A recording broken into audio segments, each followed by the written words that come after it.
اعوذ باللہ من الشیطان الرجیم، بسم اللہ الرحمن الرحیم۔ شروع خدا کا نام لے کر جو بڑا ہی مہربان نہایت رحم کرنے والا ہے۔ السلام علیکم ورحمۃ اللہ وبرکاتہ۔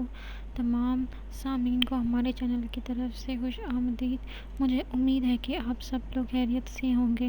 میری اللہ پاک سے دعا ہے کہ اللہ تعالیٰ آپ سب کو ہدایت پانے والوں میں شامل فرمائے اور آپ سب پر اپنا رحم اور اپنا کرم فرمائے، آمین ثم آمین۔ دوستو، آج میں آپ لوگوں کو سورہ تغابن کے فضائل و وظائف سے آگاہ کروں گی، لیکن یہ بتانے سے پہلے میری آپ لوگوں سے ایک چھوٹی سی درخواست ہے کہ آپ میری اس ویڈیو کو لائک کریں اور اپنے دوستوں کے ساتھ شیئر ضرور کریں، اور شیئر آپ لوگوں نے صرف اور صرف اس نیت کے ساتھ کرنا ہے کہ یہ ویڈیو آپ لوگوں کے لیے صدقہ جاریہ کا ذریعہ بنے اور ایصال ثواب کا ذریعہ بنے۔ ہو سکتا ہے کہ آپ کے ایک شیئر کرنے کی وجہ سے کسی انسان کی بہت بڑی پریشانی یا مشکل حل ہو جائے۔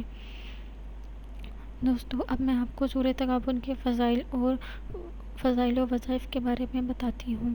سورہ تغابن کو آپ لوگوں نے ایک پانی کا گلاس لے لیں، اول و آخر ایک بار درود شریف پڑھ لیں اور اس کے بعد سورہ تغابن آپ نے پڑھنی ہے۔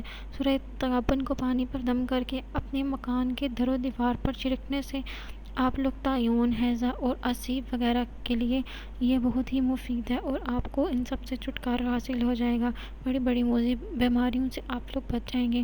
اگر آپ اس سورت کو پڑھ کر کسی ظالم کے پاس جائیں گے تو اس کے ظلم کے شر سے آپ محفوظ رہیں گے اور خدا تعالیٰ کی طرف سے اس کے دل میں خاص رحم و کرم ڈال دیا جائے گا اور آپ پر انشاءاللہ تعالیٰ وہ مہربان ہوگا۔